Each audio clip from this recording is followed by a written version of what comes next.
झारखंड के जेडीयू के प्रदेश अध्यक्ष खीरू महतो ने कहा कि हम सरयू राय को ऑफर करते हैं कि आए हमारे साथ रहें और हमारे साथ चुनाव लड़ें। उन्होंने कहा कि उनकी भेंट मुख्यमंत्री जी से हुई, लेकिन हम लोग एनडीए गठबंधन के साथ ही जाएंगे और चुनाव लड़ेंगे। हमारे संवाददाता मरगूब आलम ने झारखंड के प्रदेश प्रभारी खीरू महतो से बातचीत की, देखिए।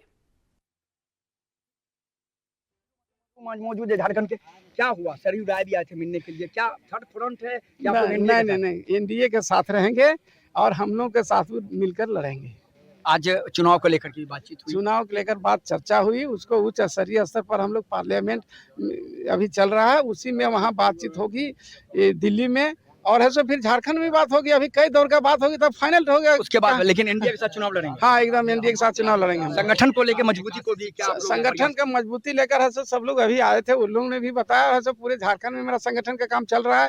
हर प्रखंड में आंदोलन चल रहा है, जिला में चल रहा है, अनुमंडल में चल रहा है, और उसके तहत हम लोग को जहाँ जो सीट मिलेगा उस पर हम लोग सरयू राय जी के लिए क्या संदेश देंगे? सरयू राय के हम लोग स्वागत कर रहे हैं, भाई आए और साथ में मिलकर लड़े। सरयू राय जी को ऑफर दिया गया है, खीरू महतो जनता दल यू के जो प्रदेश अध्यक्ष हैं झारखंड के द्वारा, कि आए और हमारे साथ चुनाव लड़ें, और यह स्पष्ट है कि एनडीए गठबंधन के साथ जनता दल यू चुनाव लड़ेगी। मरगूब आलम, नक्षत्र न्यूज, पटना।